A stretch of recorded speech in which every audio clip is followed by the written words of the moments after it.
You don't want to start over. You scared to change. People say, "Oh, I find a job." I just told somebody about that same day. And she had a degree and the work experience and all that stuff. And she's not actually at her job like so. She makes it seem like it's hard to find a good paying job out there. It is. Crazy. So what do you think? I mean, I understand the comfortability, and I'm saying because I just don't think it's easy at all.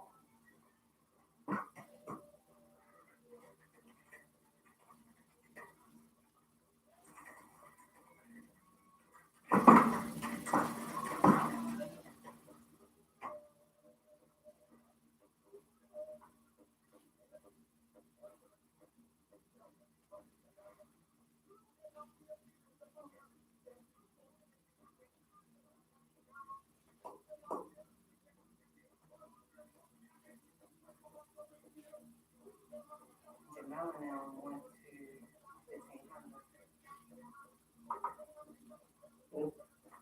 Jamel, they showed us on Thursday, then it's just a Wednesday, and we got.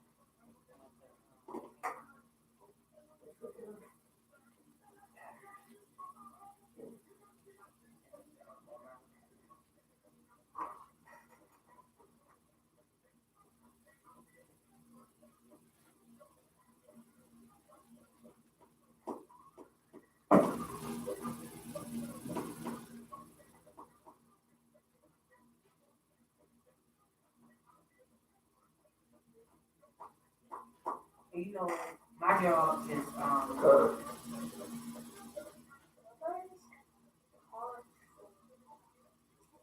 for people to showcase their businesses. So when guests come in, they will leave a card. Yeah, so you can leave your card and people can pick it up. Oh, I know what you're talking about now. Okay. He had done your chat. He had done your comments. But here, what is going on? He was down paying you the right? Plus, you can't get them. Come on, you got them.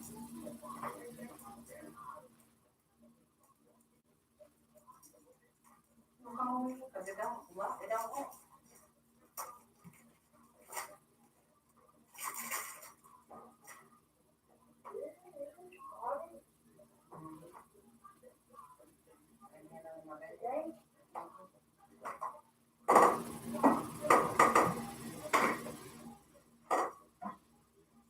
And then my next question is do you think employers being more trauma informed would that change the work environment, especially if it's perceived to be toxic? Wow. I say more people be more trauma informed and teach people how to, interact with people more on the better sense of how you treat people, how you talk to people, how you interact with folks.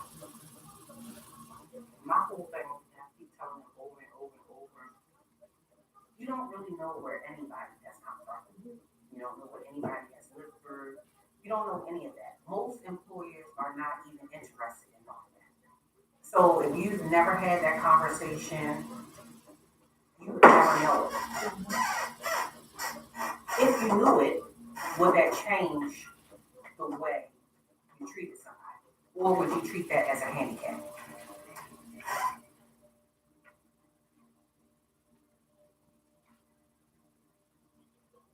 I don't think it's 100%. I know some people might get tried to treat it like that. But I think for a lot of other people, it would help them, how to interact and treat other people. Because I actually use that for the things that I talk to a lot of the students about when it comes to bullying. And I talk to them, teach them about how they make somebody feel to be the last person to correct. Because I use an example of a student that goes to school go home, when they go home to a drug addict mother, an abusive father, living in a bad house or at home. And I say, then they come to school, and when they come to school, people crack on their clothes, their shoes, their hair, their teeth, they smell. And I said, where's the happy space at? The policy was like, they don't have one. I said, exactly. So if you go home and you're happy, and that's unsafe, and it's unstable, and then you go to school and it's the same environment, where's your happy space? These are the reasons why people do things like commit suicide or harm and hurt other people or, do damaging things to society. And then kids look at them and be like, oh, you don't do that like that. So it's the same thing with adults at work. If a woman is going home to a husband that's alcoholic and abusive or aggressive, or her kids are stressing her out at a high level, or, she's behind on her bills, she's struggling, she's a single parent mom, whatever she may be going through. Then she goes to work, and at work is a toxic environment as well. Where if she had a happy space, where if she breathe, where if she feel like it's okay to be at, really don't have one. And I feel like that's why a lot of people turn to alcohol, cigarettes, marijuana, Coping mechanism, cocaine, sex. all that type of stuff, sex like that. Risky sex. So what about if it's the supervisor who had a traumatic experience? He or she probably take it out with other people a lot of times.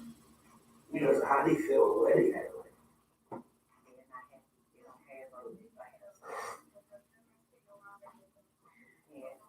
So I think if agencies pay attention, not that you point out anything or anybody, but pay attention to those things, have people properly trained, especially in. So I deal with mental health clients, so I'm going to treat them differently anyway. The biggest thing is just because you aren't diagnosed or labeled as mental health doesn't mean you don't have the same issues. And that's basically where I'm at. So why aren't we treating all of the people the same?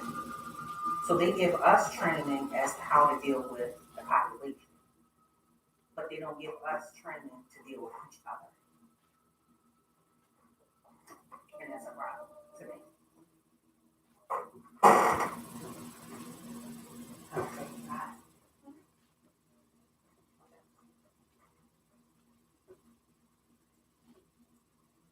Good evening. Welcome to WMSK Online Radio. This is Open Wide with Neeuq, and this is the sound of your Ebony Queen coming at you every Monday night from 7 to 9 p.m. only on WMSK Online Radio, the home of the Cheryl Underwood Morning Show, where talk just got better. So I have my wonderful co-host in the building, Mr. Wesley Hawkins. Wesley, tell us something about you. Good evening, world. Hope everyone is doing well. If you aren't, things will get better. And keep that in your mind that things will change and things will get better. I'm Wesley Hawkins, the founder of the Neeuq Project, here to help motivate, inspire, uplift people around the world, not just Baltimore, not just local cities, but around the world. I would like to help people get to the point where they feel better about themselves and they feel like they can tackle any challenge in the world. So if you would like to have me come out as a speaker, you can reach me at the Neeuq Project, inc@gmail.com. You can check the website out at www.neuqproject.org. Or you can just check me out and look me up on IG, Instagram, X, at DEAR_NOLITA. But let's get to this noise, Neeuq. All right, so tonight we're going to have a pretty serious topic. We've been talking about why people stay in particular situations. We talked about why women stay with guys who don't take care of their children. We talked about why women stay in these bad relationships, especially when the man can't please, or man is not pleasing them sexually. Not that he can't, but he's just not. Why do you stay? So tonight I wanted to talk about why people stay in toxic environments, whether it be your work, whether it be your church, whether it be school. Why do people stay in toxic environments? So in my PhD program, I am studying the abusive relationships between African American female supervisors and their African American female subordinates. A lot of things are surfacing, especially in the research, but nothing has been made specific to the African American female dyad. So, just in talking, just in passing, just in experience, and just listening, seeing, and doing, it has always come to me that people stay in different situations, whether it be that unhealthy relationship, that domestic violence relationship, that bad work relationship. Why do people stay in these environments? Why do you think, Russell? I think there's many different reasons. I think some people are scared of change. They're afraid of change, and they feel like that change is effective in a negative way to them. Some people really have anxiety when it comes to switching positions and things like that. So they tend to necessarily stay there in a position might not be happy in. Also, I feel like a lot of people feel like it's hard to find good paying jobs. So if you are in a position and you have an okay salary, now you feel like, can I find a job that pays the same or better? Right. So I will agree because there have been a lot of things that have come out recently in reference to people with master's degrees only making 14 to $15 an hour. I think that's a lot of education to have behind your belt, and you're only making $15 an hour. That means you definitely have to be married or in another relationship, or have something else to fall back on. Even in my current position, you have people who are working second jobs. Like I have to work on the weekend just to make it. I don't feel like when you have that level of education that you should be forced to do something like that. If you had to do it because you had a goal that you were trying to attain or something of that matter, totally different. Because you get your goal, you get in there, you get out of there, and you have to do what you have to do. Sometimes single moms are put in those positions in which, they have to have second jobs. But when we're talking about people who have degrees, that's crazy. So do I settle for this $45,000 job? Speaking of the money, it's always said that you don't chase the money when it's time to find work. You chase what's going to make you feel fulfilled and whole, helping, and all of that. What do you say to that? I think that depends on the person, because each person has different goals. Each person has different things that he or she sets out to obtain. Sometimes to even get in the door, they expect you to have these high levels of education, but they start you out with such low wages. I never agreed with that, but sometimes you got to get the education to even crack the door open, and it depends on how much extra work you put into yourself and development, how far you will go and how hard you work. Like I know some people who have education, but they don't have the hustle. They don't have the grind. They don't, push harder. So now that leaves them in a stuck position. And I know some people, that might don't have a lot of education, but they grind harder, and just that hustle and that grind leads them to opening more doors and higher levels of success. So I think it's kind of different on different levels and different scales because every field don't require you to have a bachelor's or master's or PhD. Some do, and it depends on what field you want to be in. I know people who are in real estate and they killing it, making 200,000 and 300,000 a year. That don't require college education. That requires knowing how the market works and being good at sales. I know people who sell shoes and clothes and items. They making 150,000 a year because they sales. They good at sales. Then I know some people that have a PhD and they might only be making 75,000. That's still a good salary, but for all the energy and effort you put in to attain that PhD, you would think you would make more. But also another thing that goes into college education is what is your goal and what are you doing it for? Like me, I'm in school not because I feel like I need to be successful, but as being, I want education is extremely important to me.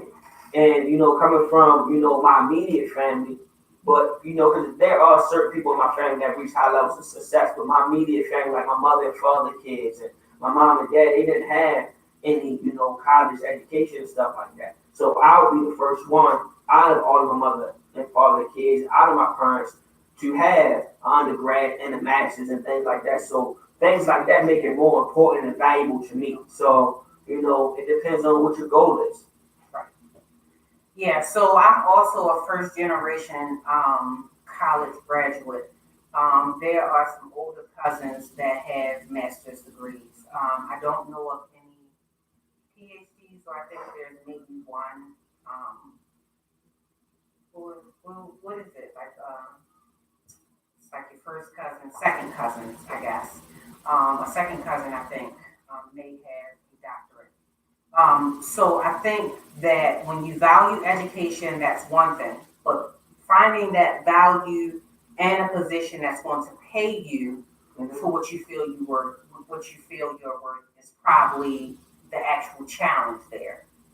So, and then I think that sometimes in particular fields, there may be instances in where it may be hot now and then it dies off. Because I can remember when Coppin was given everybody, all the wardens were doing that masters in rehabilitative counseling. Yeah. They were all doing that, but that kind of like fell off. So, you know, it's like how do you match that value with a job? Because people usually pick their college education and their college career based off of their passions, what it is that they want to do. When I first started going to college, I was so interested in criminal justice that that's what I pursued. Once I got to the point where, I got that associate's degree, went on, I got that bachelor's degree, then it's like, oh, I was expecting a lot of doors to open. There were really no doors. So it's just like, because criminal justice is kind of like one of those, it should be like a general degree with a specialty kind of. But I also feel like that depends on what agency you work for. Because if you talk about college degrees, I think sometimes some people pick degrees off of what's more of an easier route, or I know a lot of people who pick easy What's routes. Easier, like what? Like, give me an easy, like an interdisciplinary I don't really degree. want to say what's easy because I don't want to disrespect nobody's degree. But there are degrees. Like what? Like the general one, like the interdisciplinary one, is just like general, was not specialized in anything. Degrees that might be like, I'm trying not to be disrespectful, but some degrees aren't as challenging and as demanding as others, and some of them won't even be able to afford you a real job.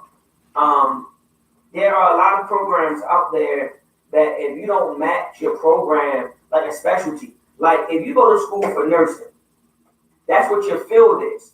If you go into school for medicine or engineering or things like that, it's certain career paths that if you go to school for, you can almost, get some type of specific job. But if you go to school just for music, it might be a little tougher for you to find a really good. Right? Yeah. But you got to. What I'm saying is, you got to add other things into your passion. Because if you go into school for music, you got to add other things into what your passion is. Like, you can't expect things just to come. Like, do you want to be a music teacher? Do you want to be an engineer, a music engineer? Don't go to school for music and you just trying to be a rapper. It's just certain things that you gotta, connect to what you want to go to school for and why you're in school. And I feel like sometimes if parents would sit down and really look at the paths to certain things and certain careers, then their child wouldn't end up. You know how many people out here that got degrees and they're not working in that field? Yes. Tons of people have degrees and they're not even working in the field that their degree is in. So when you're looking at life, we need to spend more time on actually evaluating the process and evaluating why we in school, what we in school for, and what we want to do with school. Because if you just going to school just to get a degree, and then now your degree is in, I don't know, mathematics, but you didn't plan out what you were going to use that degree for, and now you working at a massage camp or something, and you spent all those years obtaining that degree, but now you're not using it. I know a lot of people who are actually living that life. They went to school, spent all that money, got those loans to get a degree, but their job has nothing to do with what their degree is in. And I feel like that's due to sometimes we just be anxious to say we go to school, we go to college, but we don't map out and plan out the actual plan.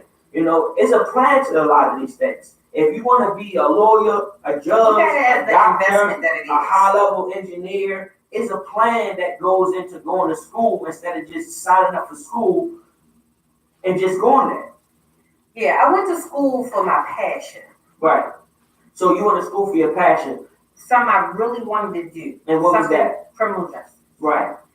So when it got time for me to utilize it, I did go from a corrections officer to a case manager. That helped you. Because you can't do that without it definitely did.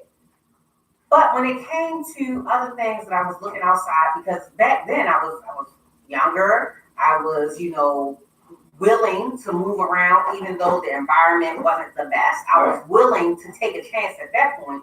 But once you get vested, it's kind of like, do you really want to lose it all? But when it came time for me to start looking outside. Wait, pause. That's what getting a lot of people stuck too. That time and get invested. I'm stuck. Yeah, because some people, when they get into a career path or a company or organization, you looking at, I done already been here for 10 years. I gotta get this pension, so I might as well go ahead and finish up the next 10. Yes. But 10 years of your life is a long time to stay with a business or organization because you feel like you gotta reach that retirement stage. But I get the ideology and the mindset. I'm not saying you give it up. That's tough to tell somebody to give up their time because that's time that's invested. But at the same time, that's what I'm saying. There are a lot of people who in the job field, they no longer want to work there, but they don't want to lose that time as well. I just was speaking to somebody the other day, and he was like, yo, I can't stand my job no more. I really don't want to be there. And I'm like, well, why don't you look for something else? And he's like, because I had 15 years in. I only need 5 more years, and then I'll retire. And I'm like, all right, from that standpoint, I get what he's saying. But on a life standpoint, it's almost like you holding your life and yourself back to stay in that position because you worrying about that retirement time. So it's like, even though you might not like this position or this path or this job you in, you've been there for years now. And those years got you feeling like, I've already been here for 10 years, 10 more, and I can retire. Right. So when we're talking about, because that's my very situation. Mm-hmm. So on August the 4th, 2024, I'm going to tell them to kiss my ass and I'm out of there, right? So I'm going to be able to get my pension. However, I'll only be 43 years old. So that means I'm going to have to work somewhere else, regardless. Yeah, but so I'll have to work 24 years to get my Social Security. So do I want to tough it out and stay at this job for an additional 20 years? No. Or do I just take my pension, invest the whole thing, get my new career because I'll have a PhD, get my new career, start all over, do something else that I have a passion in, teaching. Teach for 20 years, then I'll get that pension and my Social Security. Well, yeah, that's my plan. See, that's a plan right there. Right. So I had the opportunity to leave when I switched over to parole and probation. Mm-hmm. I had the option to leave and go to CSOSA, which is parole and probation in DC. So I'm like, do I want to leave? Because if I leave now, I only had 10 years in, but then I'll have to jump into a 25-year pension. That's tough. Then that'll push me back. And I really won't, then I'll be stuck there for 25 years. Right. I never tell nobody like jump around unless they have like a secure plan of what they're going to do. Now, far as this situation, I think, it's best for you to go ahead and tough it out, finish out that last little bit of time, and then you get to retire at a young age because you started young. And then now 43 is still mad young. So to be able to retire from a career at 43, you still have a lot of years left on your life. So now at that point, I feel like you can now do what you want to do in life, regardless if it's freelancing, if it's being an entrepreneur, or if it's going into another career path, because you already started and jumped into one career and you're about to retire from one. So when people have a plan, then they can maneuver and make moves. And I think a lot of people don't actually make plans. And I'm not saying that in a disrespectful manner. I'm saying that in a real life manner. I think people just go with the flow of, I'm going to just get this job and I'm going to just work here and I'm going to work there. Instead of, look, this is what my plan is and my steps and my goals for my family, for myself, for my children. Once we become adults and we have kids and bring a family into it and all that stuff, we have to have a structured plan. And a lot of people literally don't do that. You got to think about insurance. Do I have dental? Do I have medical? Do I have vision insurance? Does this insurance cover my kids? Like, these are things that people not talking about. Then you got to have life insurance policies. Does my job afford and allow me to have a life insurance policy for myself, all of my children, and my spouse, if you married or not, things like that. So these are the things that we need to start talking about more in our community and have discussions about, because why do you think we have so many people, when they pass away, people selling dinners, people having GoFundMes, people need money raised for when somebody passed away, because we are not planning and we're not living in this way that people are prepared for things to happen. People get sick and die all the time.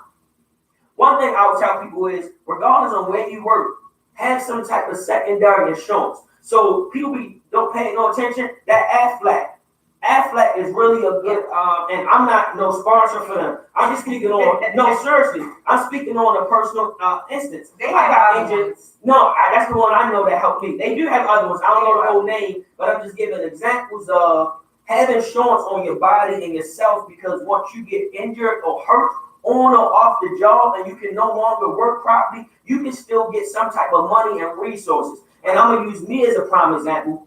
When I got hurt on the job before, you don't get your full check. They give you a certain percentage when it's OJI, on the job injury. Right. I have secondary insurance as well. 66%. So I'm getting 66% of my paycheck while I was injured, but I was injured on the job and I still get my full paycheck, my full salary. But my secondary insurance that I had on myself, on my body, now I was getting paid more money than I was making at work. Because once you get these insurance policies, if anything happened to you in a car accident, falling down some stairs, you get into a fight, and you can't go to work, now you can file against your insurance. I bring that up because I know people who get injured, and now they can't even take care of their family. We have to get a representative in here for that. I have that insurance. I have accidental death and dismemberment, so if my arm gets cut off, if I lose an eye, I get a check for that. So hold on, pause. Keisha said, hell no, get the hell out of DPSCS as soon as you hit that 20. Yes, indeed. I'm planning to be gone in 2021. Okay. A new gig with equal and better benefits. No, I feel what she's saying because it makes a lot of sense. Yeah, definitely. But again, she says she has a plan. But you know what? Let me equate something back to this. You know, a lot of times people feel like this is everything. Mm-hmm. This job is everything, right? So when you get people who get jammed up, and this is just like my cue. Get the fuck out of here, 20 right. minutes. This is my cue. When people get jammed up, they get fired. Then the next time you see them, they live in La Vida Loca. And so I'm like, it is life after this. No, yeah, it's definitely life after this. So it's just like, but people just feel like this is my be-all, end-all. So I just spoke, oh my God, you hitting a lot on the head. I just spoke on that, but not even just the workplace.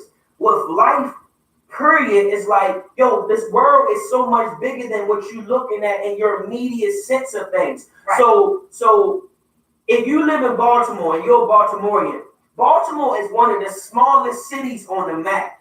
Yeah. Let alone America. And I tell people this all the time. America only had 350 million people. I keep trying to put this out here to get people to think outside of the box. Because we live now. They need to hear it all the time because people are so boxed in and they feel like, yo, this only space that we in is the end all be all. No. I want people to understand, yo, this world is large. There's a lot of people out here. There's a lot of opportunities. There's a lot of different jobs, a lot of different career paths. There's a lot of different people in this world. So if you live in Baltimore and your mind is only closed in to Baltimore, maybe your job is not in Baltimore. Maybe you can get a job that's paying you more money in New York. Maybe you can get a job paying you more money in D.C., New Jersey, Alabama, Georgia, Los Angeles. Maybe you can go to France and teach and make more money. I don't know. But a lot of people box themselves in to this small city in this small place, not understanding, one, America is extremely small compared to this actual world. And then if you boxing yourself into your one small city, then you really boxed in because this world is large. There was a job on USA Jobs, and they basically go around to different countries and help them build their penal systems. The job is paying almost $200,000 a year. Mm-hmm. That would be great, but it's no benefits, it's no longevity, it's none of those things. But once I retire, who cares? My benefits will come from my pension. Mm-hmm. You know, my children will be grown, and I'll have more opportunity to move around and do things like that. That would be great because then I can use the experience that I gained from working 20 years in this process, in this place, to go and help another place, and I'll get to see other parts of the world, other countries, or teaching abroad.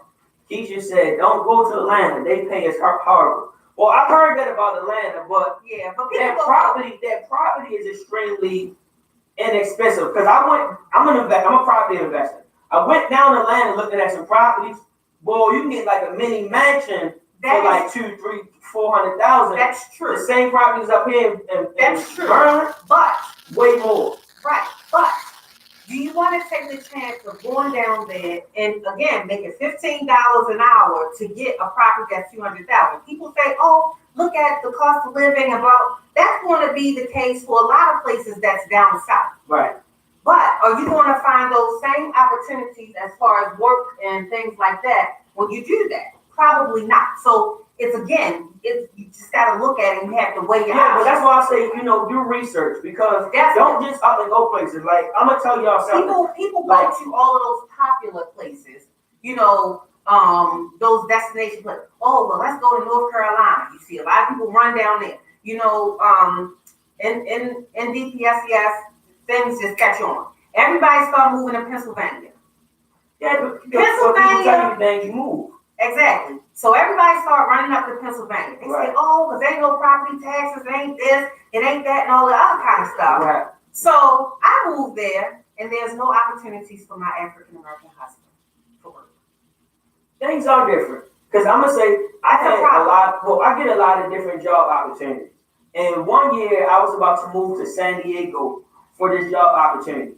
And the pay was really, really, really decent. Really good pay, benefits, and all that stuff. But I went down there and I took a trip. San Diego is so expensive to live that the pay equated to that you living in nothing. So while I'm looking at it like, wow, this is a good pay, I'm equating to where I'm living at now. So when I went to San Diego, I literally didn't understand how a lot of those people are surviving because the pay down there and the properties down there are so expensive. Listen, it's so expensive to live in Cali that if you're not a millionaire, I don't know how people are making it. But it's still, that's why I tell people, like, sometimes you got to think outside the box. You got to do that research, and see what's good for you. Like, certain cities, certain states, certain countries will fit a person better if they did that actual research. People don't do the research to see what else they like in life. If you're born in Baltimore and you only know Baltimore and you don't try nothing out besides going to Miami sometimes,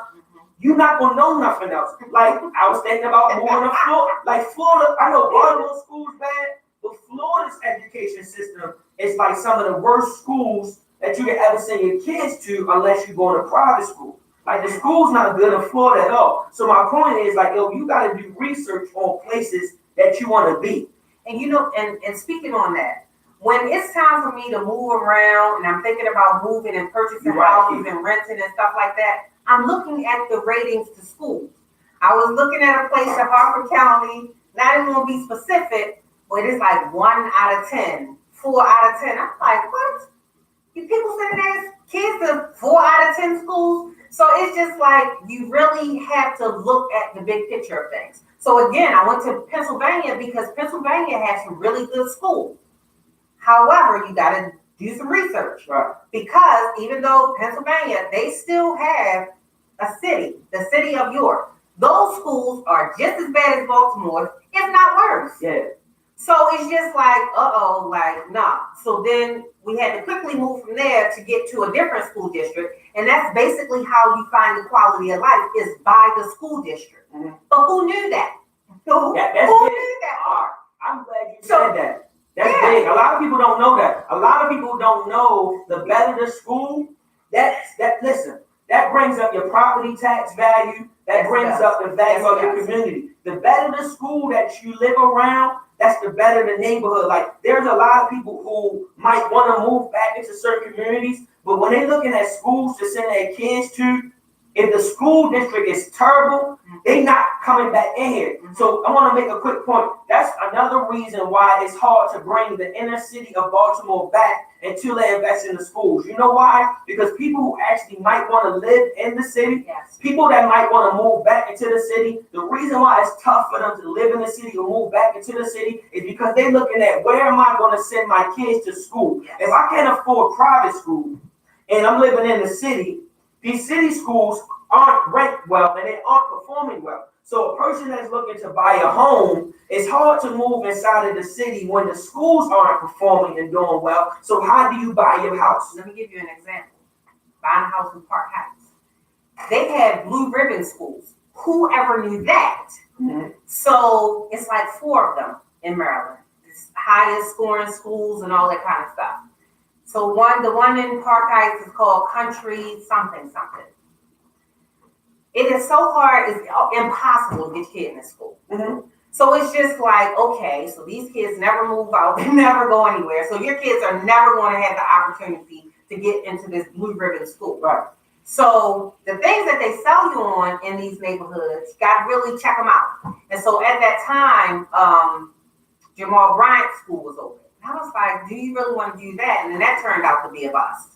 So it's just like, what do you do with these kids? So when they say that they are going to arrest these parents for putting their kids in schools in districts in which they don't live, that is preposterous. So you want me to send my kid to a 1 out of 10 school when I can just rent another place or use another address and send them to a 6 out of 10 school? Which one am I going to do? I get that. want to put them in But 6 at out the of 10. same time, something I would like to say, and I say this all the time everywhere I go, as parents and as people, especially people of color, we have to become more invested in our kids' education, and we have to become more invested in our kids' schooling, in the school building, and how it's being ran. They have nights where they invite people come to look at the budget of the school. A lot of parents aren't going and looking at what the budget and what's happening with that school. They have nights where you can come and look at what's being cut from the school program and what's being added. A lot of parents aren't going there for that. See,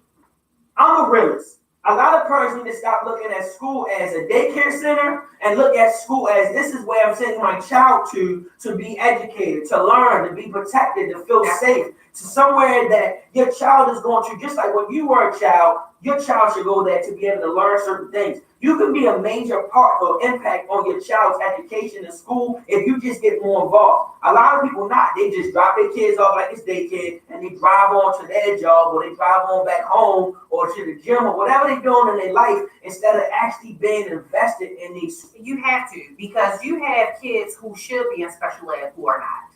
You have kids who are being thrown into special ed who shouldn't be there. So if you're not advocating for your child and you're waiting for the school to do it for you, shame on you. Because most of the time, they're not going to do it. They're not as invested in your kid's life as you should be. So if your child falls by the wayside or whatever, the only person that's going to be blamed is you. But even though I know a lot of educators that are highly and very invested, even if they are or are not invested in your students, that's not really that's an impact, but that's not the highest impact, because a higher impact is more so the community and the parents being invested in the school. Because when you're looking at a school, especially a Baltimore City or any major city school that is in the community that's impoverished, these schools don't have the proper resources to support to sustain themselves. So if you have one teacher, one educator, and she has 25, 30, or 35 students in one class, and she's the only one, she cannot properly get to every last one of those students the way that she need them to. These kids are coming from different backgrounds, they come from different families, they come from different communities. These kids have different parents raising them, different ideologies, and you have one educator in a classroom with 30 students. She can't get to all of them, even though she's a strong, or he may be a strong classroom manager.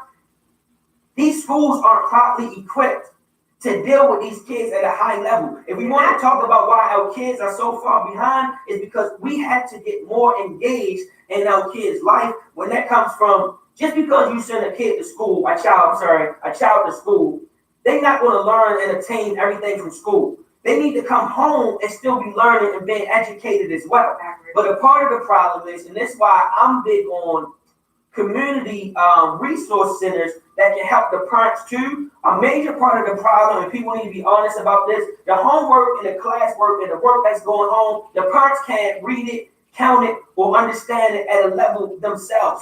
So when you send a homework home and the parent don't know what's going on with that work, how can that parent do anything to help them? And then a lot of parents, they're not even that much engaged. So it's just so much that go into it, and it's like, I feel like we passing on high levels of ignorance. So you have a mother that these things wasn't passed down to her. You have a father that things weren't passed down to him.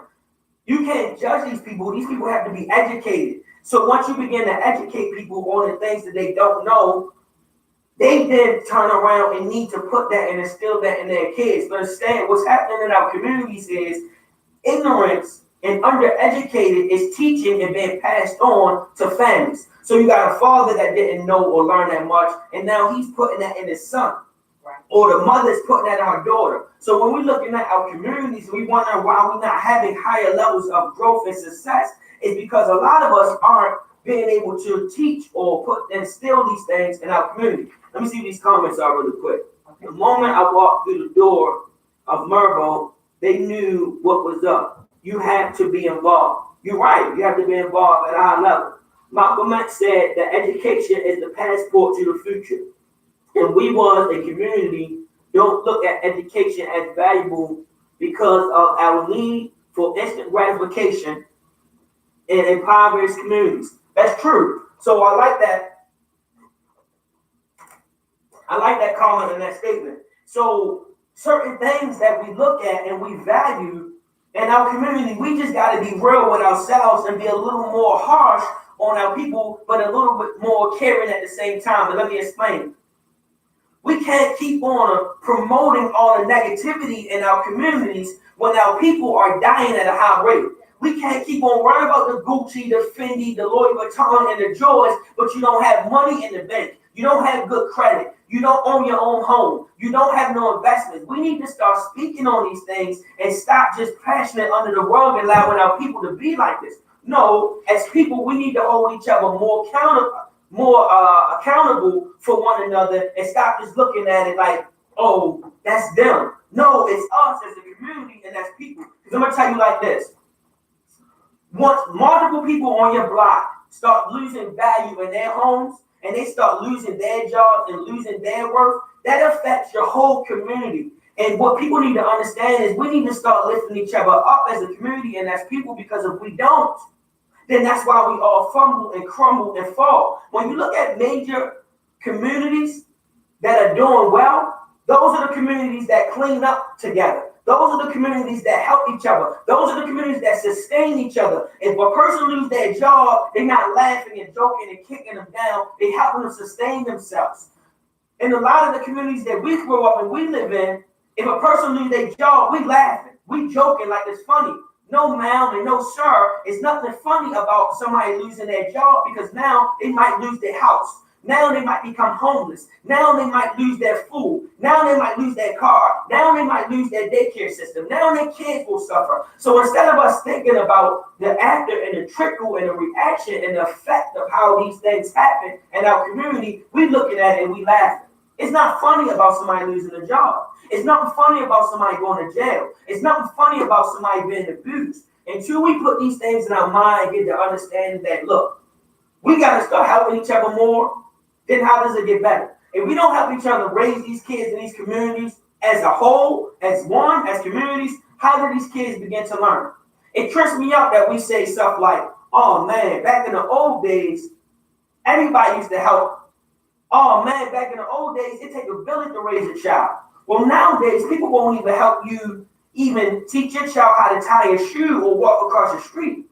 What happened that we lost this connection in our community that we aren't willing to help motivate, uplift, and support one another? We just worrying about laughing at someone else's failure or trauma or problem. Right.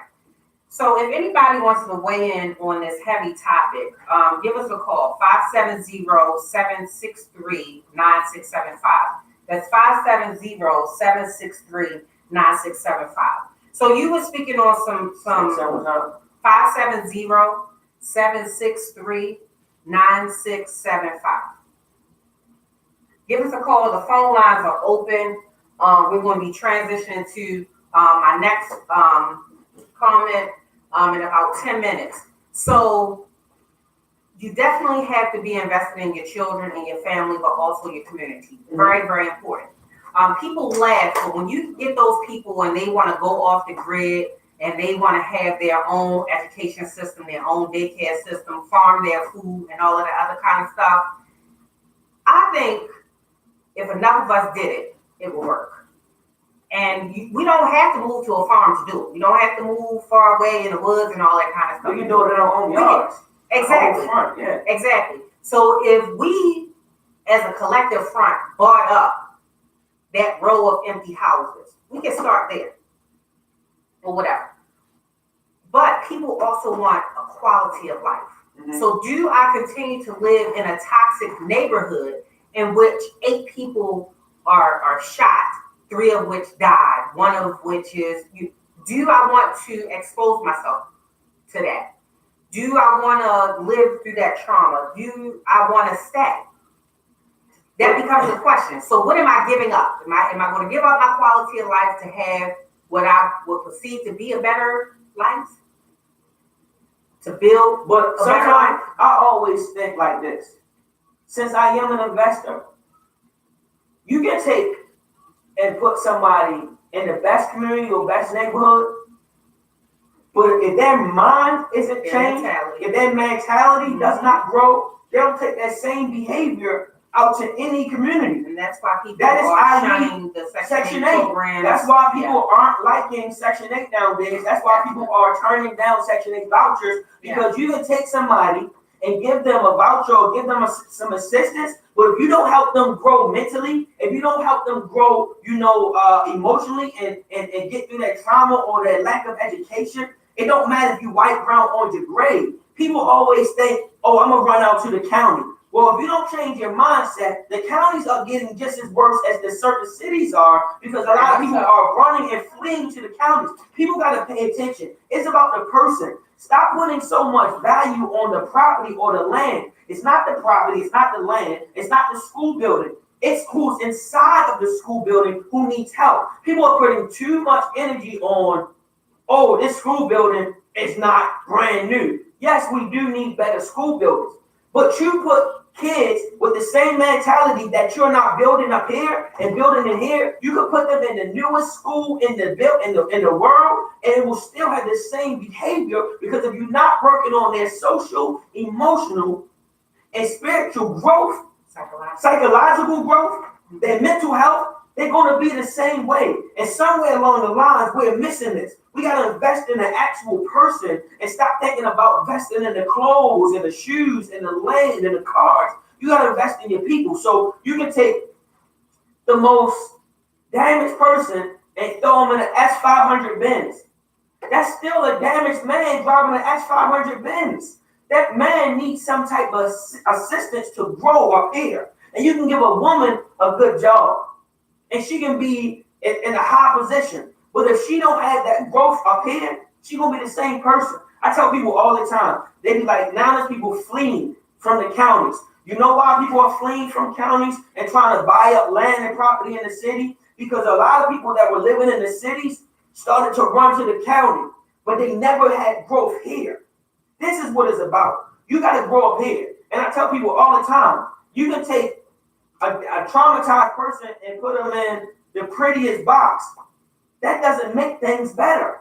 You can put a child in a better house, but if you don't help that child grow, then what's going to happen? And I would like for y'all to call in, comment, and let me know, how y'all feel about this, because I know I discuss it and I talk about it all the time. And I would like for hear some of y'all comments. What do y'all think? How do y'all feel? Because Ashley, I'm not sure. Ashley, are you still on here? Ashley Douglas, she's a teacher. I would like to hear your comments if you are still on. I'm not sure if you're still on here. But Ash, as a teacher, or if anybody deal with students or youth, what are your comments and how do you feel about that? Because I know for a fact that until you invest in the person, until you invest in the child, until you invest in the community, until you invest in that actual human being, then it's going to be the same thing. I don't understand why people think, oh, I'm going to run to the community. Are you going to start school? Am I going to start what? School. Yes, that's one of my goals. One of my goals. I was asked, am I going to start a school? One of my goals, once I become a little bit more well-rounded in certain things that I want to see, I am going to. That's one of my goals. So I would like to travel a little bit more, see more things about the world, and learn more things, and then bring them back to my city. So I have 6 classes left, and I'll be done with my master's in education. And once I finish with my master's, I'm going to take about a year or 2 traveling the globe. I'm going to travel and I'm going to go teach in different countries for a while. I haven't really released that. This is kind of like a little breaking news clip, really, because I haven't really released that, but that's one of my plans. I'm going to go travel and teach and learn about a couple of other things in other cultures and other countries to bring different experiences and different cultures and different things back to our city, to our kids, to help them grow. Because I think that is big. We need to see more things. Before we segue, do you think, because there are poor people everywhere, do you think other cultures are handling poverty much different from how we do? Yes. The reason why, that's deep though. That's deep. And I think a lot of people don't understand why and how deep that is. So when I went to Colombia, there were a population of people that were extremely impoverished, but for some reason they took more value in their community. Even though I was walking grounds in a community where people had homes built out of mud with like foil on the roof and like sticks and things padded into it, and they dry and have the house stay together. But these same people were like sweeping and like cleaning up and like making sure that block was okay, and that's where they lived at. We got to start having more pride in our communities and things like that, and understand this is where we live and this is where our kids live and this is where we raised at. When we have people coming from foreign countries, they haven't been put through the high level of trauma that we've been put through in America. So when they come from foreign countries, they come here just to do better. Like I spoke at Dunbar. They come with a different appreciation and a goal. What we had. So I spoke at Dunbar High School last school year.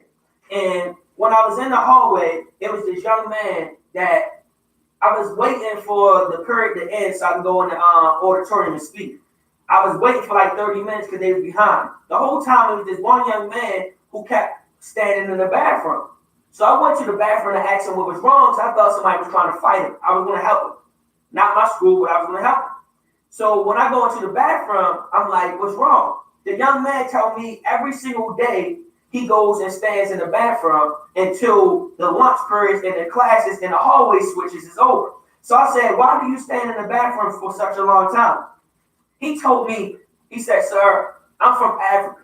My family is struggling. We live in a village. He said, I only came to America for one thing. I said, what's that? He said, I only came here to get educated, to get the education and go back. He said, once I get my degree and graduate, I'm going back to my country to help my people. He said, the reason why I stand in the bathroom is because these kids here don't take education serious. He said, I didn't even come here for friends. I came here just to learn. And I'm looking at this young man, and he was in 11th grade at the time, and I was just so like blown away by his mentality and his mind frame. And he literally was telling me, he was like, American kids, especially American black kids, don't take education serious.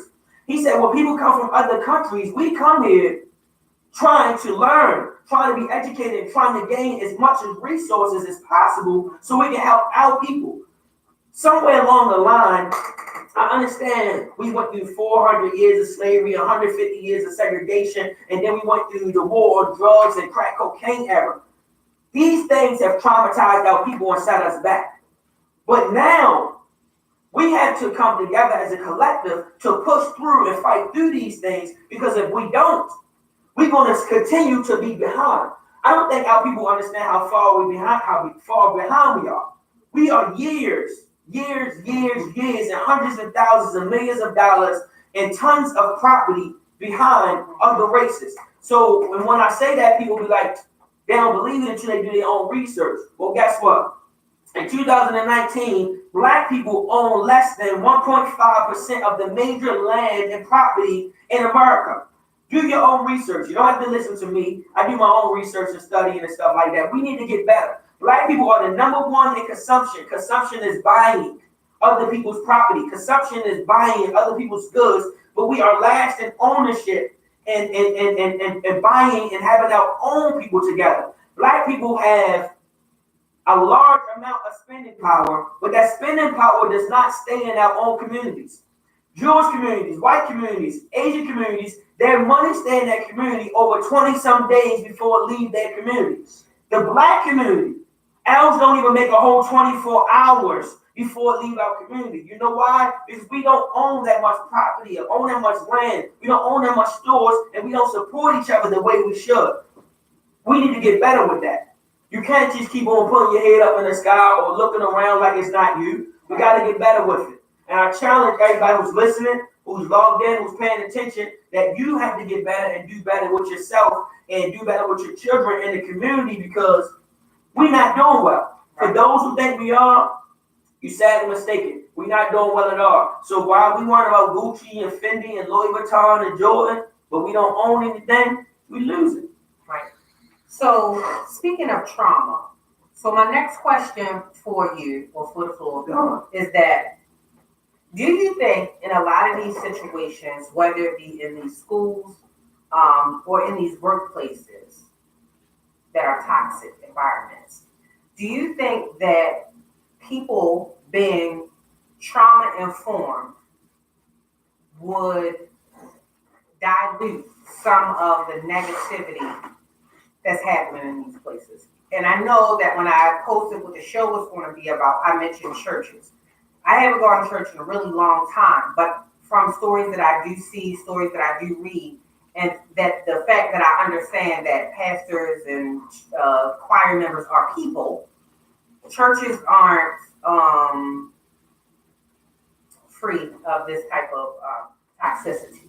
So do you think people being more trauma informed would change the narrative to these toxic environments? Definitely. I think, in my personal opinion and from my personal experience, and being trauma informed, I think if more people understood how trauma affects people, if more people understood how trauma, takes a lot from people, then people would treat each other a lot better. So I'm gonna give you an example, and I give my students this example when I go speak at the schools. So I'm gonna break it down as an adult and as a young youth. So look at it like this: if you're a young girl and at your home, if you're a young girl and when you go home, your father is a drug addict and he's abusive to you and your mother. When you go home, your father might be, or big brother or uncle or somebody on your block might be molesting you as a young girl or might be abusing the young boy. When you go home, your home is unsafe. When you go home, your home is unstable. When you go home, you might not know where your next meal is coming from. When you go home, you're hearing gunshots and violence and drugs being sold in your community. So when you go home, you don't live in a safe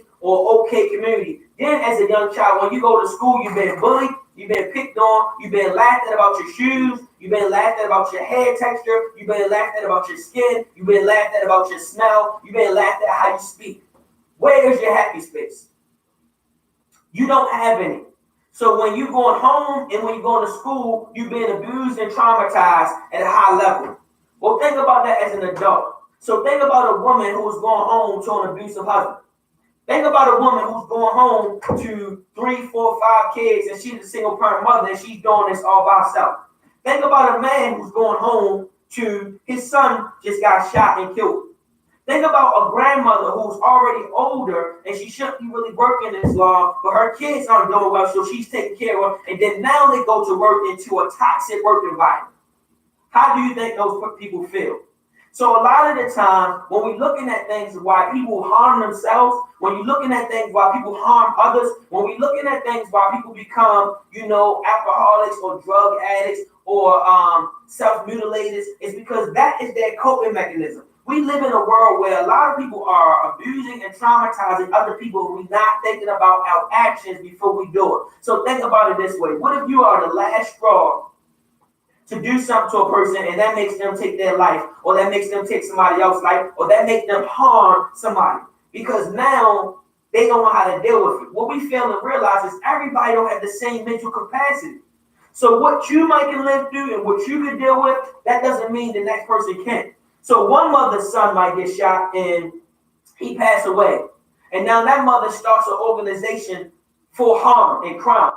One mother might lose her child to street violence, and now she is mentally broken and she becomes an alcoholic. Or one woman might be molested or raped as a child, and she starts a program or help young girls. And then another girl might do it, and now she no longer wants to be touched by a man. The reason why I use these real life examples is because sometimes as people, we don't look at what somebody else has gone through in life before we begin to judge them. And that's for kids, that's for young children and adults. We don't know what people are going through in everyday life before we looking at their clothes or their hair or their skin or their job or their education. You don't know what they live through. Or we develop a dislike for that person for whatever reason. You feel threatened for whatever reason. So recently, our organization, they partnered with some other organizations who gave 2 trauma-informed trainings. The environment in which we work is very stressful because we're dealing with incarcerated persons. So we're dealing with a protected class of people. It's more stressful, not because of that. It's more stressful because of the interpersonal relationships that have failed to develop, or the ones that are there, they're negative. So what I was trying to explain to them before we even had these trainings was that, one, you do not know the mental capacity of any person who comes to work here on a daily basis. That's the first thing. You don't know what the hell is going through my mind, what I'm going through, what I just experienced. You have no idea how close I could be to my breaking point. You just don't know. Because a lot of times, breaks in reality, people don't even know they're coming. Mm-hmm. Those things sneak up on you and you just get a break, right? So I said, that's the first thing. Secondly, as administrators, supervisors, managers, you don't even work towards creating healthy relationships with your subordinates. Not that I would ever try to impose and ask someone personal information. However, the better I treat them, the more inclined they are to come to me and to share. I'm going through X, Y, and Z, this happened.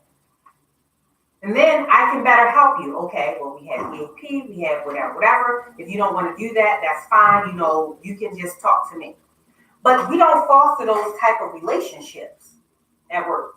So I'm just going to assume that everyone who comes through the door was born with a silver spoon in their mouth and everybody is having the best time of their lives. But that happens everywhere. Not just at work, and you spoke on churches. When people, you're supposed to be able to go to church or the mosque or wherever you practice your belief at. You're supposed to be able to go there and be free and worship the Lord and, expose who you are and try to grow. Some people feel like they can't go to church or they can't go to the mosque or they can't go wherever they feel they should be able to go because oh my God, I don't have the right clothes, and they're gonna talk about me. My hair is not this, and they're gonna talk about me. My kids are have behavior issues, they're gonna talk about me. People are scared to walk certain places because they feel like they're gonna get condemned and judged in so many different ways. That's church, that's school, that's work, that's on your own block in your own neighborhood that people are judging each other for everything instead of looking at and thinking, yo, what do this young man, what do this woman, what does this person actually really need? What do they need that can help them get through this? So if you are an actual person that understands that people go through things, if you have went through any experiences, some stuff set you back for a while. Like I know some women that their first two relationships went extremely bad. They felt like the man mistreated them. They felt like it wasn't appreciated. They wasn't loved, and it didn't go well. Well, now it's hard to even get to her. Like the third man trying to come in her life, it's hard for him to even get through that wall because the first two men, and probably even her father, let her down, disappointed her, abused her, mistreated her, didn't appreciate her. So now you're dealing with a woman that has maybe her father wasn't there, didn't teach her how to be loved. Then she had her first boyfriend, and maybe she had a baby by him, and he mistreated her, he abused her, he left her, and now she taking care of the child by herself. Then she opened her heart up to another man. She think he was going to help her out, and he did the same thing. That's three men. Now she looking at it like, yo, F all these MFs. That's trauma. That's abuse. People need to grow from that. But the part of the problem is a lot of women, yes, a lot of women aren't taking the time to even heal and seek the proper healing from that because they've been traumatized by multiple men. But I'm going to get to the men as well. Men, there are a lot of men out here that have been mistreated by their mothers, let down by their mothers. They have been shown bad examples by their older sisters. So you got a man, he growing up, and he's a young boy, and he see his sister running around with all these different dudes. So now he don't know how to treat women because he's watching his sister be like this. He's seen his mother be abused or slapped around or mistreated or cheated on, and she keep going back. So now he thinking it's cool. The young boy in his community, he's seeing all the other men run around and date and hump on all the women. We live in a pool of people who are just running around doing anything. And when you live like that and we're not holding each other accountable, the saying that I say is one of the realest sayings that hurt people happens all the time. Right? It happens all the time because you have tons of women that are walking around scorned and scarred and damaged. And then you have the same amount of men who've been taught by society how not to treat women well. I speak on this all the time. Society is not teaching men how to respect and treat women. The rap music, the songs, the movies, the magazines, the television shows, everything is almost talking about, I bend her over, she gave me some head, she did this, and I left, I effed your wife, I effed your sister, I effed your girl. Everything is talking about it, and you got the women dancing to it and celebrating it. You got the men singing all the lines. All of us just looking at each other, just treating each other like trash, and want to hump each other, and we wonder why a lot of us are hurt. Who really seeking the help that they really need? You've been hurt and scarred by three men. When did you take the time to get help? Okay, we're not going to turn this into boys against girls. However, I ain't saying it's boys against girls. I said men and women. Men and women. You're right, but hurt men are a lot worse than hurt women. I can't say you're not. Right. I know. So when men get hurt, they like F it for a long time. Like they kill it. I'm smashing everything. I'm not even caring about getting to the next person. I'm gonna go to jail for killing your ass. So going back to the work environment, the reason why I chose my study is because, and I think that my study would matter no matter what environment I went to. So if I went to a hospital and I did the same study, I think I would get the same results. I'm really trying to look at I might change it up a little bit because I think trauma-informed care training will help people better understand people. Not only understand other people, but understand yourself. Because my study is specific to the follower's perspective. Right. I want to look at the subordinate's perspective. I don't even care about the supervisor's perspective.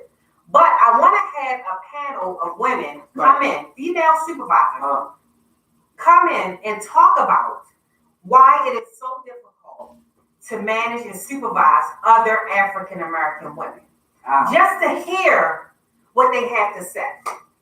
And one person told me that it's hard to supervise another African American female because I just came from where they were, and it's hard for that person to understand that I'm no longer in that position. Mm-hmm.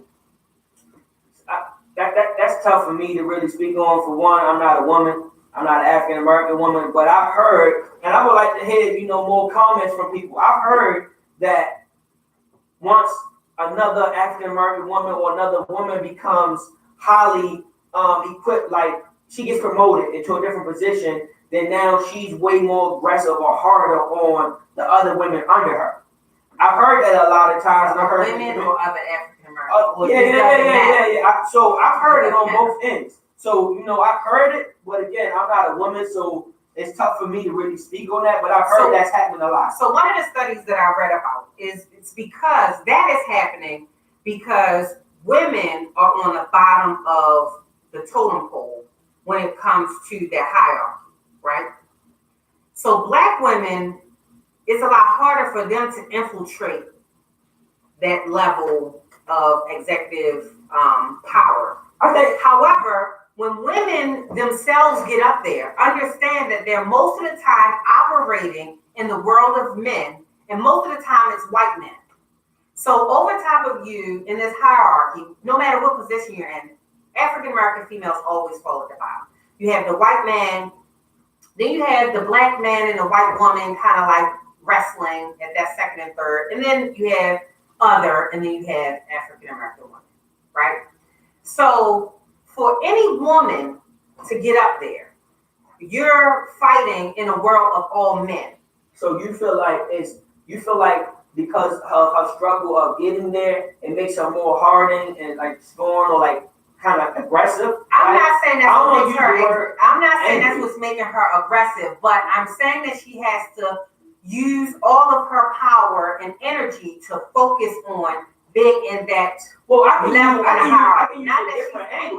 I can use a different angle because right now there are more successful Black women than there are Black men, and a lot of the a lot of the Black women who get in these positions, a lot of the Black men that are under her feel like not under her, but like he's not as successful as she is, but that's his woman.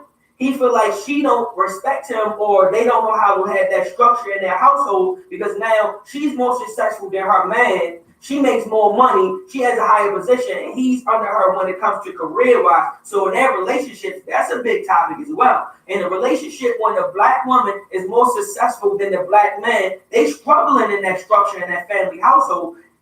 People don't understand that. We are the only race that there are more women that are successful than our men.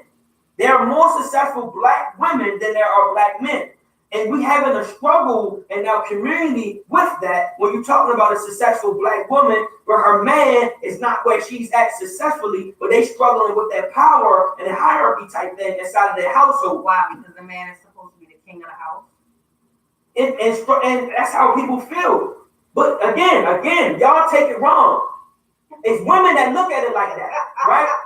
You laughing, but a lot of Black women look at it like that. You can't name another race in America that the man is more successful than the woman is more successful than the man.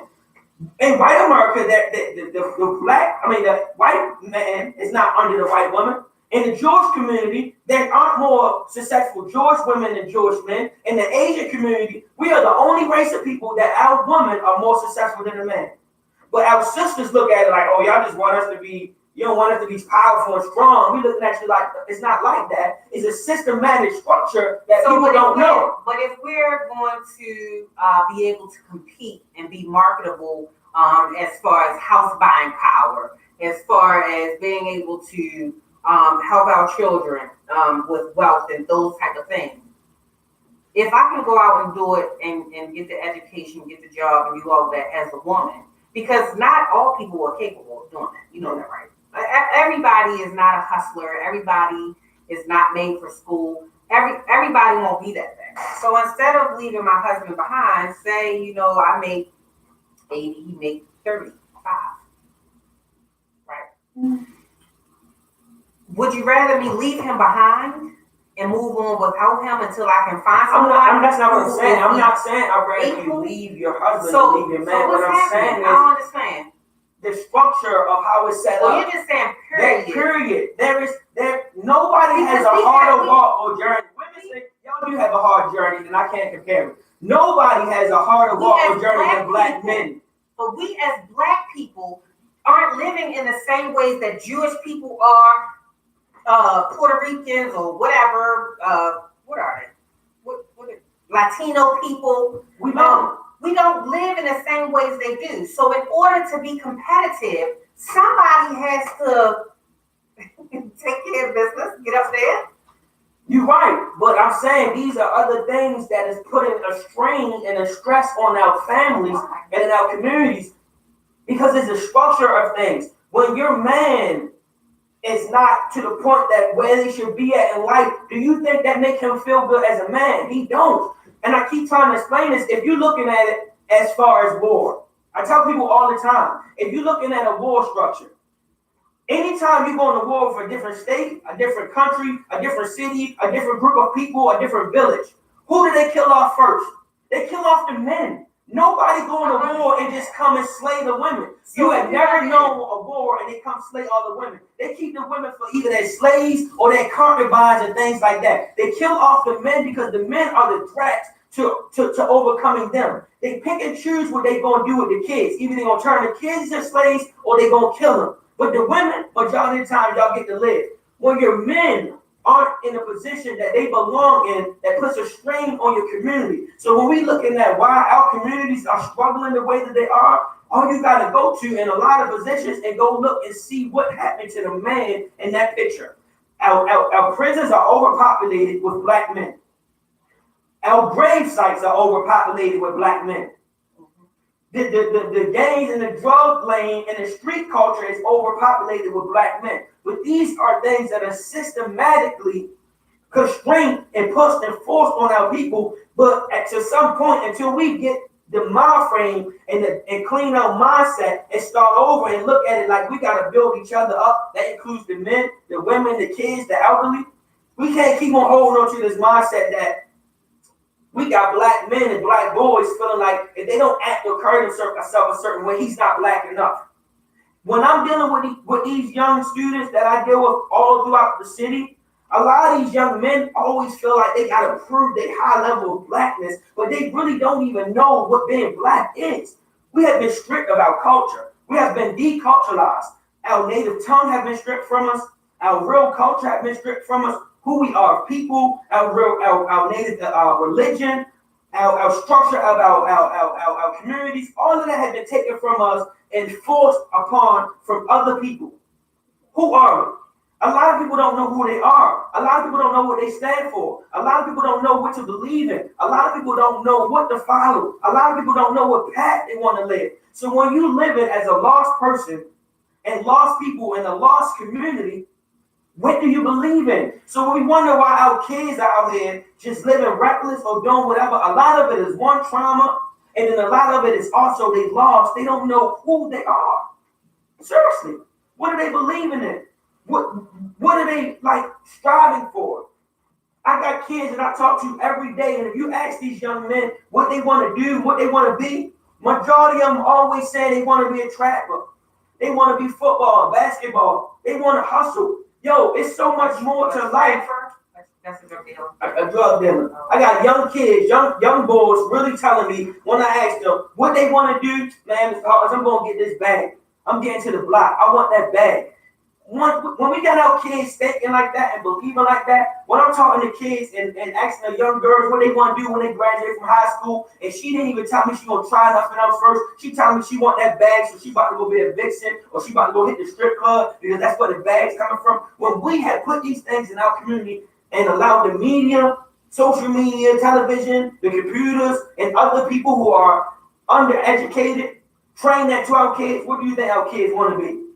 And I'm not saying this in a negative way to the people who do that. I'm saying this in a way of when you're dealing with these young youth and you wondering why they're doing so much negative things in their community, a lot of them don't really know no better. So until we come to these communities and I'm gonna keep saying it every platform, until we go in our own communities, support, motivate, uplift, inspire, help, teach, capture the minds and the hearts of our people. Why do you think we living like this? We can't keep running. Everybody think the answer is I'm gonna run from it. I'm gonna run from my own community. I'm gonna run from my own people, and I'm gonna go live somewhere else. They haven't been traumatized how we have been. If you know the history of America, if you know the history of the things that has happened to black people in America, if you know the history of what white Europeans have done to black people, you might have a better understanding of why our people are like this. Yo, when you go through 400 years of slavery, when you go through 150 years of segregation, when you go through years of trying to fight for equity and equality, when you go from years of living through traumatic issues, when you go through years of your people being highly incarcerated, when you go through years of getting low-paying jobs, undereducated, bad housing, bad loans, when you're surviving through so much traumatic stresses, what do you think the people going to be? So it's called resilience. We resilient, but to what point? We resilient, we are. We resilient, but to one point. Every day our kids are living with a survival mentality. And when you're living with a survival mentality every single day, you feel like it's either kill him or get killed. So when we're looking at these kids in these communities, we talk about, oh, I don't want to live there because they're killing each other. Yo, we got to help them. We got to invest, because majority of them got the mindset of, if I don't kill him, he going to kill me. Or she like, yo, if I don't get her, she going to get me. We don't need to be thinking like that. That's just thinking about surviving. We need to be learning how to properly live, how to think about the future, how to educate our kids, how to build a community, how to actually live in a community that's conducive to a safe, upgrowing, up forward community. Instead, we live in like, yo, how I'm gonna survive to tomorrow? What I'm gonna eat tomorrow? When I walk home from school, who gonna get me? Who gonna jump me? Who gonna crack on me? Who gonna pick on me? Who gonna take my shoes? When I go to school, is they gonna talk about me? You know, like, yo, it's just so much that we got to get through. And I tell people, being black is not easy at all. Nothing is easy about it. And for the black individuals who made it to getting a good job, to having education, for the black people who have sustained themselves and got somewhere in life, it is your duty. You might not think or understand it is. It is your duty to do some type of giving back somewhere when it comes to your people. It's not saying and meaning that if you don't do that, you are a devilish person. But if you are a person of color and you have made it out of your community and out of that circumstance, or maybe you've been sheltered and you never been put through it, it's your duty to be able to give back some type of way. Because I'm going to tell you one thing. If you go sit down, and I tell people this all the time, looking at whoever on here, if you go sit down and you talk to the Jewish people in the Jewish community, you wonder why they got their own hospitals? You wonder why they got their own schools? You wonder why they got their own markets? You wonder why they got their own security in their neighborhood? It's because every Jewish person that has a job or who's employed, 10% of their salary goes back into their community. That's why they are able to build like that. And then you come in our communities. You wonder why we at the bottom? Because one, we've been stripped of everything. And then for two, when we do get things, we spend our money on the wrong stuff. Too many of us are trying to impress the wrong people. You're trying to impress people that don't have nothing themselves. I see kids on the bus stop, and I try to help my kids all the time. I see kids on the bus stop. Their mother and father made sure they got every name brand on. But the mother don't even have $500 in her bank account herself. She don't even have no savings that's more than $500. But her son is the flyest, freshest thing in the classroom. That is not okay. And until we get to the mindset of these things, how do we get out of this? Somebody said, what she said? Let me read what she said.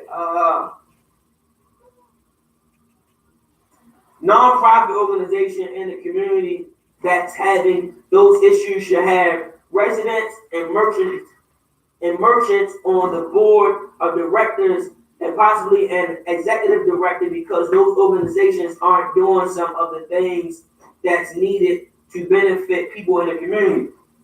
That's true. But at the same time, a lot of these organizations that are getting the big money and the top bucks, they are the same organizations that get the money every year. And guess what does happen? And I try to tell this to our people all the time. A lot of these other communities, the reason why they are able to sustain themselves for such a long time is because they have donors. They have people that if they have a job, they'll send $10 a month or $20 or $50 a month to help sustain these organizations. Until we as people start to give back to our own organizations and our own people, we will forever be like this. Sometimes people will keep on looking at it like, oh, I got mine. Y'all gotta figure out how you get yours. That's the wrong mindset. Very much so. That's the wrong mindset. Young brother, young sister, older woman, older man, that's the wrong mindset to live and think because you made it or you got yours that it's okay. It's not okay because you have a good job. It's not okay because you live in a nice house or live on a good block. It's not okay to just live that way and you not doing nothing else to help your community. Because if you start doing research, other people in other communities are uplifting their own people. And you wonder why we're not doing so good. I'm going to say it everywhere I go. So Quaisha is saying that Black women, men in position of leadership, have to constantly double tax themselves to prove that they are qualified to do the job that anybody can do. Say it again, read it again. Black women in leadership have to constantly double tax themselves to prove they're qualified to do a job that can be done by anybody. And I agree. That's basically what I was saying. When you have those Black women who do infiltrate those higher levels of executive positions, they have to compete in that man's world, which is true. Which is very true. Very true. So does that give you a reason to abuse the women who are below you, or should you want to help elevate other women so that you can kind of break up that monotony? Because even in a DPSCS, all the way from the top down to the director of parole and probation were all men.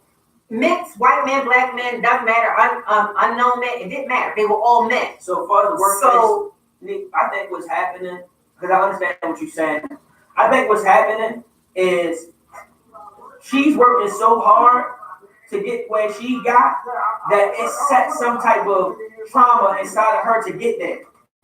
She don't really understand what she's doing to the other women under her. Talk to other women about that, because if women are saying this is what's happening to other women in the workplace, working under other Black women, I think that's something that needs to be brought to the forefront and the table, that a strong woman that understands it and really can represent it and have other strong women on the panel speak on it and have like a conference that women go to. And maybe that's something you should do. Right, and that's why I want to start with this lower level panel, because I want to understand the leader's perspective of why it's so difficult, or why it's perceived difficult with leading other Black women. And that glass ceiling type of thing, that's kind of like where that is. That glass ceiling type of thing, once they are able to infiltrate it, they have to perpetuate the same things that the men are doing at the top. It's like they have to just go with the flow. But that's what I'm saying. I think during their path to the top or wherever they're trying to get to, I think that woman went through so much trauma or so much negativity. Now that has put a negative stain on her. So now when she reached her position, she feels like, shit, I had to go through all this to get there. You gonna have to go through something too. But it shouldn't be that way. It should be that I went through all this to get there, but you don't have to go through that. Let me help you figure this out. Because I'm gonna tell y'all what's happening in other communities. I'm gonna keep telling y'all, once they get somewhere to the top, they pulling their people up like a rope. They pulling their people up the ladder. One of them get a director position or a president or executive president or any of these top positions, they going back and they grabbing their people and they pulling them up. We got to start doing the same thing and having that same mindset. Let me help you understand something. We don't even have to get to the executive level. Even if you get to somewhere like supervisor or manager, that's not really anywhere on the totem pole when I'm like one step below you or 2 steps below you. The bigger issue becomes, I see your talent. I don't want you to outgrow me or move beyond me faster than I would like you to. If I'm going to pull you up, I want that to be me pulling you up, not because you were able to elevate beyond me. Because once you get beyond me, will you pull me up? Right. I've never aspired to be anybody's supervisor. Never. But I've always had good work ethic. that is seen as a threat in the workforce because they see your talent and they're like, And the workforce is competitive, regardless. And nobody wants you to take their spot. Nobody wants you to take their position. Nobody wants you to take their shot. But what we need to understand, and I teach this all the time, Is what works better is a team. Am I taking your shine? Feel like if I earn the position, right? They don't look at it like that. They look at it, you taking their shine. Right, but how is that a challenge to you? I'm not understanding. They don't understand. I'm just telling you, it's personal. They looking at it like, oh, this new sergeant, or this new lieutenant, or this new captain, or this new manager, this new director getting all this shine. That's taking my shine. It's taking the shine off of me. Too many people have a selfish mentality instead of having a teamwork mentality. Because you know what? Me as Wesley Hawkins, I would rather work with people that are highly equipped, highly engaged, and hard workers like me than to work with a whole team of people who don't know what's going on and I got to carry the weight for everybody else. I don't care if I'm on a team and there's a whole bunch of other strong people around me. I want other strong people around me, regardless of what I'm doing in life. Everything that I do in life, I want other people to be strong. That's how you get to the goal. That's how you win a championship. That's how you make something. That's how you make yourself into a mogul or the great empires. Not having a bunch of bums.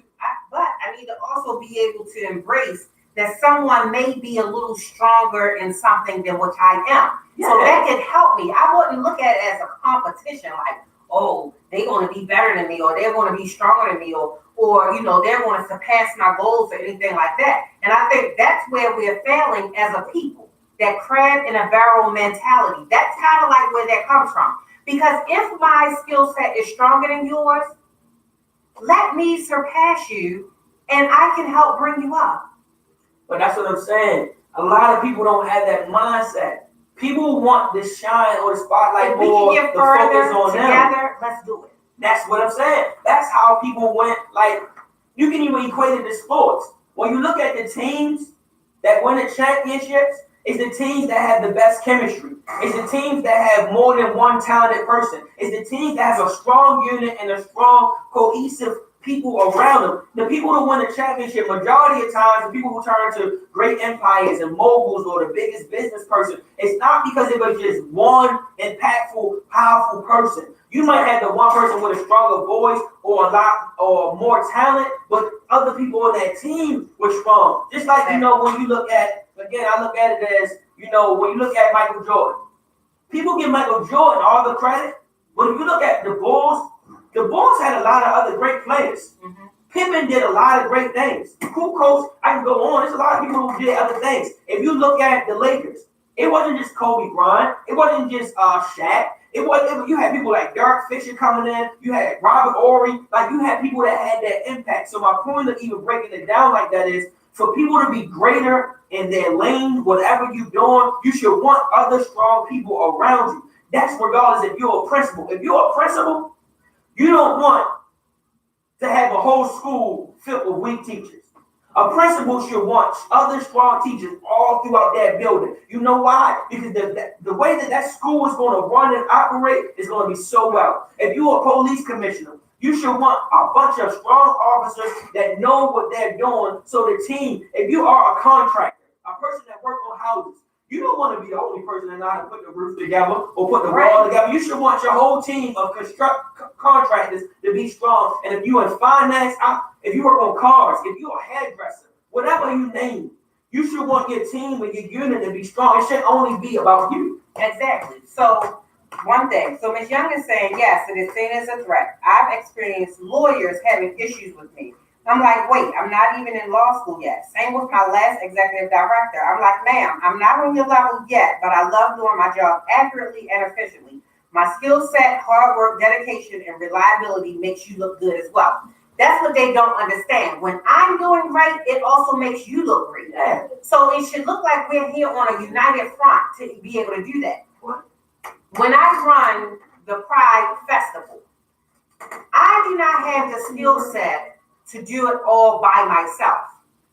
I definitely have to have other people on my team who are strong in different things like communications, graphic design, web design, running all of these different units that have to deploy to make this festival great.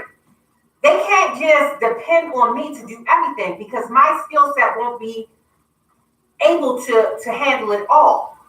So while they're depending on me to run this festival, you better believe there's other people that I have to depend on to help me to get there because I cannot do it all by myself.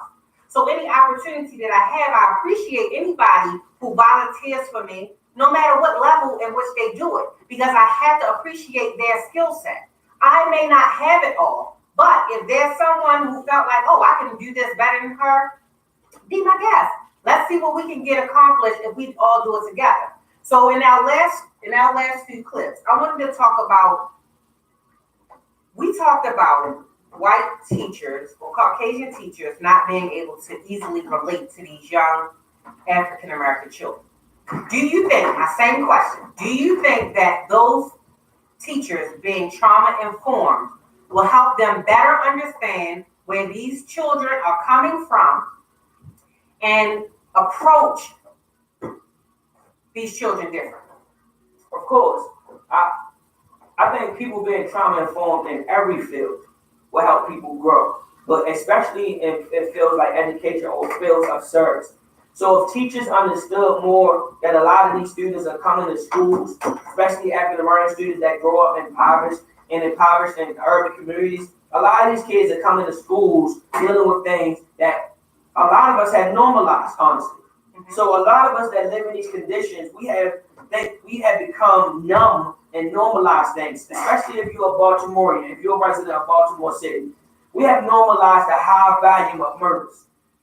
It is not normal and it's not okay for us to lose so many people from gun violence and street violence every day. We're losing too many people every year in our city, 350s and 320s and 370s and 318s and over 300 people every single year from gun violence. To be a small city. For us to be a small city. And we have normalized that, which our kids are numb to, which our residents are numb to, unless it is happening on your block or your front door. And even when it happened on your block, you have normalized it and you made it okay. And a lot of us don't jump and act towards these murders or the things that happen in our city, in our community, until it happens at your actual family. Until your little cousin or little uncle or little brother or your boyfriend gets shot, stabbed, killed, or hurt. Now you want to act. But that's why I tell people as a community, we need to pre-act. We need to get involved. You need to be proactive. For this stuff. Even when they're being reactive because it has hit home and affected their family, you still only see them going to a certain limit. Because grief looks different on a lot of different people. Just like you gave the examples of the women who lost their children, and one woman starts an organization. She's trying to make some change. Another person goes down to City Hall. I think he even talked about that one time, where instead of just crying and doing a memorial right in the neighborhood where you lost your family member, go down to the City Hall and show them your outrage. Let them know. Let the police commissioner know. There was actually someone set up something for the police commissioner to go to the Pride Center of Maryland. Nobody really showed up for that. So now it has to be rescheduled. So this man has come in from another place. So he's not our way of living, way of life. He's not. It's not a normal thing to him, right?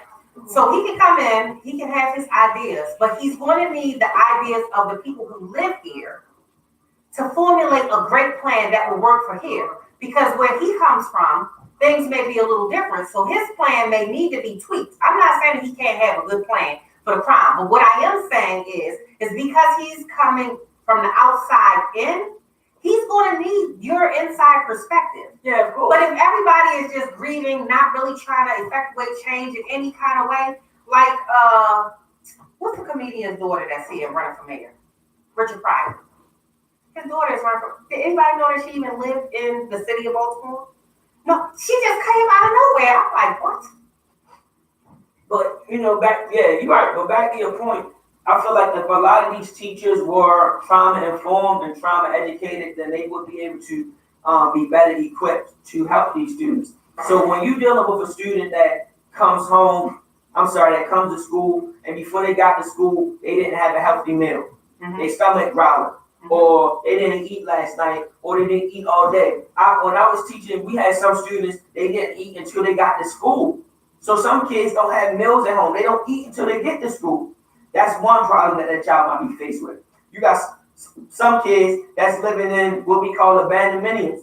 They living in abandoned houses that they done cleaned up, and they live in them, and they coming home and don't got no running water, don't got no running heat, but they live in that. You got some students that their mother may be, strung out on drugs. Their father may be deceased or may be incarcerated. You got some students that are dealing with a father or mother that might be abusive. You got some students that are dealing with being molested or touched on or fondled. You got kids that stand up late that can't go to sleep because they feel like they won't, be safe. If you have a child that's dealing with all these things at home, once they come to school, sometimes it's hard for them to even focus on being educated because their regular life had not been settled yet. So how can you really properly learn or become educated and focus on your books when life is so unstable and so much in shambles for you as a young student? Then it's not okay. And a lot of our educators aren't equipped for that. And that's a lot of different reasons for that. And I'm not going to say, white teachers teaching black students can't do a good job, but I think they need to be more diverse. They need to be more well-rounded, and they need to dig more into the culture and the more of the communities and the neighborhoods of what's going on. Because if you're going to come teach these students, you need to know where they come from, what they lived through, and what they have survived, and what they walk through every day. Just like I feel like we need more black teachers. More black people need to go to school to be teachers. More black men need to be teachers. More black people need to be involved in these schools. But they're putting, like, teachers, it's like, they're at the bottom of the totem pole. That's another one of those things. You're going into that because you really love children. You really want to make a difference because they don't pay them a lot of money to deal with all that they're doing. But just like they put all of those police officers in these hot spots, even if you took the teachers out to these neighborhoods for them to actually see what was actually going on, I don't know that that's even going to be enough to just like kick it in gear. That's why I'm saying trauma-informed training. I really don't want to change my dissertation because I want to stick to what I want to stick to.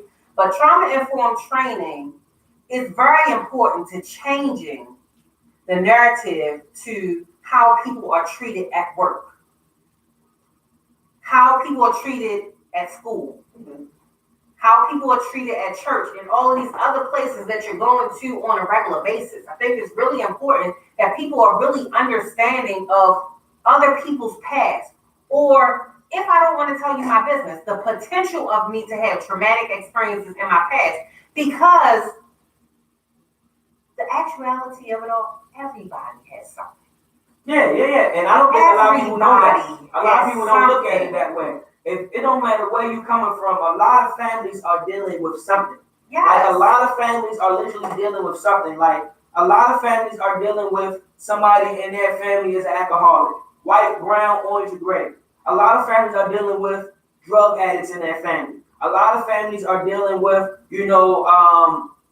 sex, their kids having sex at a young age. A lot of families are dealing with just certain things that happen in communities, but a lot of people try to hide it instead of actually getting the help that they need. You can't be embarrassed about what's really going on in your family and what's going on in your community if you don't realize it. Because one thing about healing and getting better from something is really recognizing, and once you recognize it and once you admit to it, then now you can take the steps to healing from it. But a lot of our people in our communities won't even acknowledge the trauma, the pain, the abuse, the neglect, the mistreatment, and the things that we have suffered in our communities. And for us to be able to heal from these things in our community, we got to first acknowledge them. And we got to acknowledge the person that's going through it, and we have to acknowledge the people who have done it have to acknowledge what they're doing. And that's the thing about healing spaces. I don't like to really always be like, things are race-based, but a lot of things are race-based, and a lot of things are class-based as well. And I think, as white Americans, as Europeans, they need to acknowledge and stop trying to hide and not really step up and say the things that they have done foul and wrong to African Americans, to people of color, and other races of people too. Before we log off of here, I want to say this. Right now in 2019, what's happening in America with the people, the Latinos, and the people who are trying to come across the border, dying and trying to get over here, being kept in cages, being mistreated, In my personal opinion, if you are a minority and you're a person of color and you looking at those people and like saying anything negative to that situation, that's bad. Because as minorities and as people of color, the things that we have been put through, how we have been treated in America, we should be the last people to say anything negative or foul or wrong or laugh or make a joke or take for granted how these people are being treated. If you are a person of color, the last people should be saying something funny or negative about how these people trying to come and get some help or whatever should be us. Because we were forced over here. We were brought over here captives. We were sold. We were enslaved. We were mistreated. What people don't understand is the people who come on this our land, this is not even our native land if you really look at it. African Americans, this is not their native land. Europeans, this is not their native land. So everybody who's acting like, oh, this is our land, okay, you might was born here, but your ancestors and your people, this is not their native land. So I just be feeling like, yo, how dare we treat other people, in a negative manner, keeping people in little cages, making them sleep on concrete floors, treating them like criminals when they're trying to get a better life. They can't even get clean water. They sleeping with little foil blankets. They get treated like captive people in 2019, and we not speaking up on it. Like, so one of our last comments before you close us out, Quaisha is saying, we as African American women or men working for other people must understand the systematic design. When that carrot of being in charge is dangled, we will step on one another for that carrot or position. Yeah. Instead of breaking ground, getting in and training the rest of the team for upward mobility, regardless of what that looks like. If I'm a manager, then I'm working with my African American team to either get them as qualified as me for management or even higher position. But that's just my train of thought. And that's basically where I'm coming from. If your skill set will allow you to surpass me, hopefully you've learned enough from me that you can continue on what I did. If it's something that I know, I'm not afraid to share it. I'm not.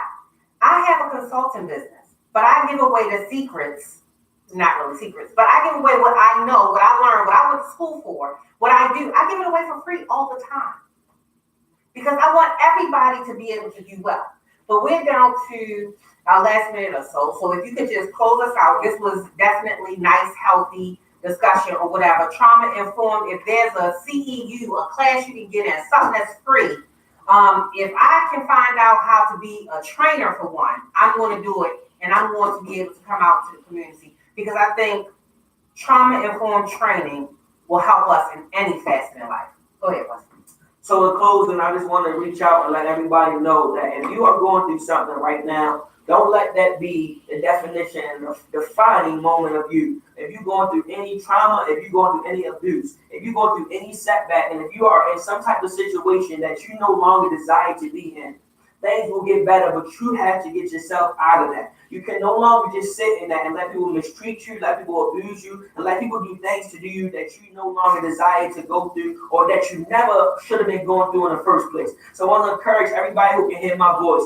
If things aren't going well for you right now, wake up tomorrow, make a plan, make a structure, be disciplined, be encouraged, and stay focused that you want things to get better for you in your future. You want things to be better for you in your next days. You want things to be better for you than it was today. You want tomorrow to be greater. A lot of us feel like there's no hope. A lot of us feel like we have no chance. And a lot of us have given up and have no desire to continue to keep pushing. But I want to give you all some encouragement that whatever you're going through right now, you can get through it, but you got to put that work in. You got to get up. You got to keep pushing. I want to say good night and God bless.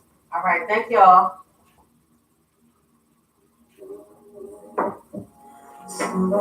Thank you, Miss Young. I can always count on you.